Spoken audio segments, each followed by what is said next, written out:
3টা মাস ভাই, শুধু 3টা মাস খাওয়া দাওয়া ঘুম সব বাদ দিয়ে শুধু তুই পড়। একটাই জীবন, একটাই ফেসবুক আইডি। ধাবিয়ান হওয়ার পরে পেছনে অপরাজয় বাংলাকে রেখে দিতে হবে তোমার ফেসবুকের প্রথম প্রোফাইল পিকচার। পড়তে বসো। সবাই বলে টিএসসি চা নাকি ওভাররেটেড। আরে চান্স না পেয়ে চা খেলে তো ওভাররেটেড লাগবে। তুই চান্স পেয়ে চা খা, দেখবি এটা চা না মধু। প্রেম কত প্রকার এবং কি কি। প্রেম করতে করতে ভাই তুমি বোর্ড হয়ে যাবে। তুমি শুধু একবার চান্সটা পেয়ে দেখাও। কতদিন আর বন্ধ হবে এই ডাকসু? হে নবীন, তোমাকে সেই খুলতে হবে এই ডাকসুর দরজা।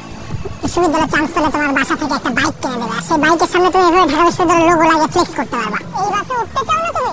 যাও বড়, যত দাবি আছে তোমার সব মেনে নেওয়া হবে। তুমি শুধু একবার চান্স পাও আর এখানে এসে দাঁড়াও। নবীন, এই টিএসসি আছে তোমারই অপেক্ষায়। একবার চান্স পেয়ে দেখো না, এই 4 জনে ঢুকে প্রেম করতে আর ছবি তুলতে তোমাকে কে বাধা দেয়? বিশ্ববিদ্যালয়ে চান্স পেলে শুধু টিউশন আর টিউশন, দ্যাট মিন্স টাকা আর টাকা। বিশ্ববিদ্যালয়ে ঘাসে শুয়ে যে কি শান্তি, এটা জানতে হলে তো তোমাকে আগে চান্স পেতে হবে। চান্স তোমাকে পেতেই হবে, আর চান্স পাওয়ার জন্য তোমাকে বেশি বেশি পরীক্ষা দিতে হবে। মোবাইল থেকে আজে বাজে সব অ্যাপ ডিলিট করে ফেলবা, শুধু চর্চা অ্যাপ ডাউনলোড করে রাখবে। কারণ চর্চাতে যত খুশি যেভাবে খুশি পরীক্ষা দিতে পারবে। লিডার বোর্ডে সারা দেশের স্টুডেন্টের সাথে কম্পিট করতে পারবে। নিজের পছন্দ মতো কাস্টমাইজ রুটিন করে ডেইলি উইকলি এক্সাম দিতে পারবে। চান্স তোমাকে পেতেই হবে, তাই এখনই চর্চা অ্যাপ ডাউনলোড করে এক্সাম দেওয়া শুরু করো। 3টা মাস